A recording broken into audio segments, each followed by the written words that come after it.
YouTube, what is going on? If you guys are not subscribed yet, make sure you hit that subscribe button. Chris, way to start a video out with subscribe. But I promise you guys, it'll be worth it in the end. This YouTube channel is growing with great automotive YouTube content. And my subscribers already, thank you so much for subscribing. I promise you that that was not a wrong decision on your part.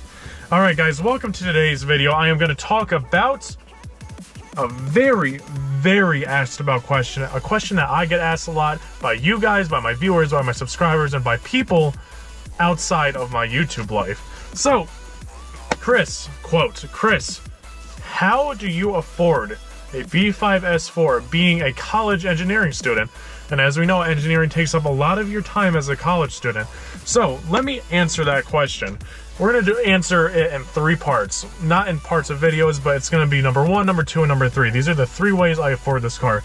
Number 1, I'm 20 years old, and I saved for this car for years. Let me tell you why. I bought this car for $5 grand. That is a fantastic price on this clean of a car on 2-owner. That is amazing. These cars usually go between 6 and 15. I know 15's high. You guys are like, what is this kid talking about? These cars go on eBay. You can see these cars going for 15 all day if they're well taken care of. But let me not get off track. So, how do you do it? Like I said, number 1, saving.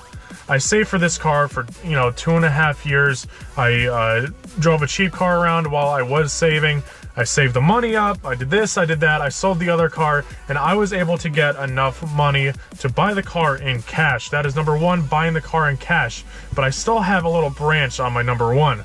Buying the car in cash, but having enough cash to repair everything that the car might have wrong with it. Because as we know, not everyone takes care of the car the way you're going to want to take care of it, especially the B5 S4s that can have a lot of problems. So I made sure I had a separate savings account, 1 to buy the car in cash, and 2 to have cash to fix anything that the car would have wrong with it. That is a big thing, guys. Buy the car in cash, number 1, and 2, have a couple grand set aside. Yes, a couple grand, guys, set aside to be able to pay in cash anything the car might need. So, that's number 1, guys. Always save, work hard, buy the car in cash. It's just a big thing with the S4s. Be able to pay for the repairs in cash. Save the money. That is how I afforded it first. Lots of hard work. Number 2, that is doing most of the repairs yourself. This is a big deal with this car, okay? So, off number 1, I said I saved a couple grand in cash to be able to fix the car the way I wanted it to. Now, the car drove home perfectly 8 hours to my house, but I knew things needed to be done. I needed to reseal the whole engine. I needed the timing belt done. I needed the water pump done. I need all new brakes. I need spark plugs. I need this. I need that.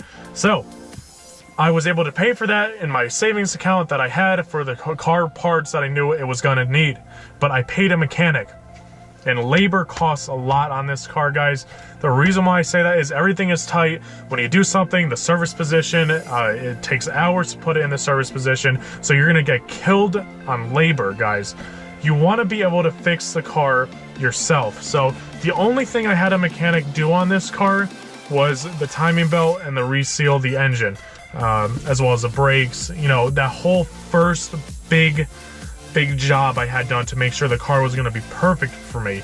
I didn't want to start out doing a timing belt job and a resealing the engine, because that is a lot for a car that I've never worked on yet. So I put it to the mechanic, I spent the money, and I knew it was done professionally, and I trusted the mechanic.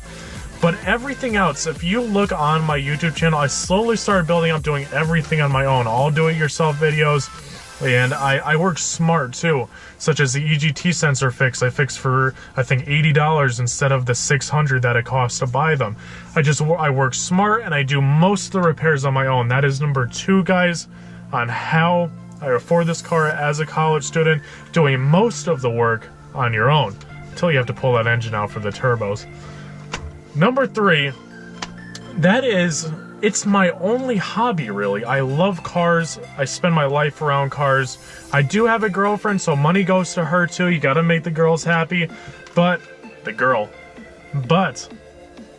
this isn't really my only hobby. A lot of people have a lot of multiple different hobbies that they like to spend money. Money goes here to RC cars, money goes here to paintball, money goes here to dirt bikes and ATVs, money goes here to whatever you guys enjoy. It's life. You gotta have hobbies to enjoy it. Well, as a college student right now, cars is my thing.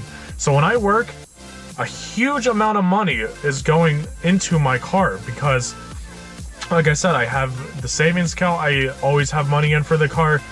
When I work, I just put that money into a savings account to fix anything that's going to go wrong next. So that's, essentially how I'm able to afford it. It's working and putting the money right towards the car.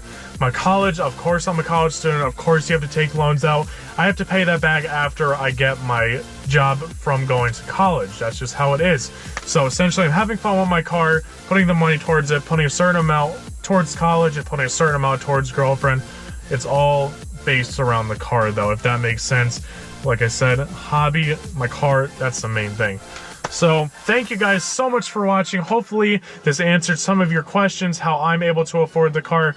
Maybe this will make you guys perhaps think financially of how you could afford a B5 S4 when you own it, or how much money you might need to save. Thank you so much, guys.